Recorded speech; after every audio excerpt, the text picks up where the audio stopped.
In the heart of the bustling village of Zoo, John and his wife, Judith, had longed for a child of their own for over 2 decades. Despite their devotion to each other and relentless attempts, Judith remained barren, casting a shadow of sadness over their once happy marriage. Years passed, and their hope of raising a family slowly faded, replaced by silent resentment and unspoken grief. The village, steeped in tradition, watched them sympathetically, aware of the quiet sorrow that weighed down the couple. One day, in a rare moment of vulnerability, Judith proposed an idea that both scared and relieved her. Ansh could marry a second wife to fulfill their dreams of parenthood. The suggestion was difficult for them both, but the thought of never holding their own child softened Judith's heart, pushing her to accept a cultural solution that was common in Ikagan. After careful consideration, Ansh agreed, and soon, a woman named Adaobi entered their lives, a fresh chapter that neither Judith nor Ansh could have predicted.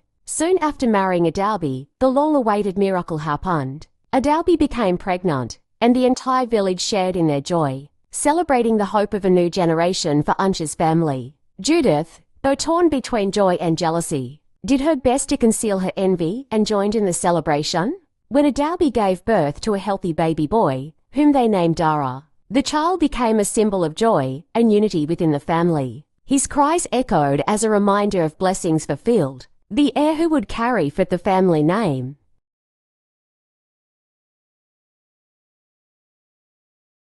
As family members gathered from far and wide to rejoice in the birth of Dara, John and Judith wore proud smiles, feeling a sense of purpose restored. But under Judith's outward joy lurked a quiet bitterness. Watching Adaobi cradle her son, Judith's heart hardened with every coo and whisper. Her longing for motherhood, once buried, resurfaced with a vengeance, leading her to hatch a dangerous plan with Ansh that would tear their family apart. Months after Dara's birth, Judith's jealousy reached a breaking point, and she shared her feelings with John. Proposing a drastic solution, they would send Adaobi away and take the baby as their own. John hesitated, knowing the turmoil such an act would bring, but he was swayed by Judith's persistence and the thought of raising Dara as solely his and Judith's together. They devised a plan to convince Adaobi to leave, concocting stories and creating conditions that made her position in the household unbearable. When they finally executed their plan,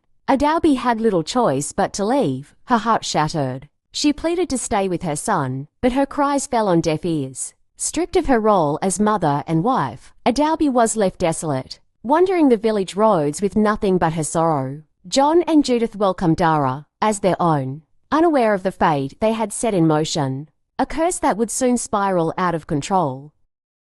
Lost and hopeless, Adaobi drifted from village to village, struggling to survive. She had nothing to her name and was forced to beg for food and shelter. Days turned into weeks, and weeks into months, as she grappled with the pain of losing her son and the betrayal of the family she trusted. She wandered the city, her eyes hollow, her spirit worn but not entirely broken. Slowly, her resilience began to resurface, pushing her to find a way to survive, even if that meant working as a servant in a stranger's home. One fateful day, as she roamed the wealthier part of the city, a woman noticed her desperation and offered her work as a housemaid. Grateful for the opportunity, Adaobi accepted. She poured her energy into her duties, impressing the family with her diligence. In time, they came to see her as more than a mere servant, recognizing her spirit and resolve. As Adaobi continued to work tirelessly, the wealthy family she served grew fond of her and decided to take her under their wing.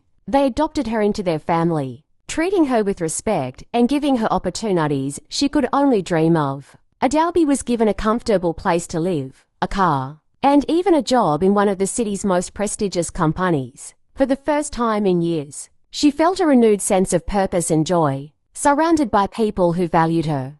Adaobi's transformation was remarkable. She embraced her new life, finding solace in her work and her adopted family's kindness. The pain of losing her son and the betrayal she endured softened, replaced by a sense of accomplishment. But life has a way of circling back, and Adaobi's past was about to catch up with her in the most unexpected way. One afternoon, while driving to a nearby supermarket, Adaobi spotted two familiar faces wandering by the city's flyover. Her heart skipped a beat as she recognized Ansh and Judith. She stopped her car and approached them, astonished by how much they had changed. They looked worn and defeated, their clothes shabby, their faces lined with hardship.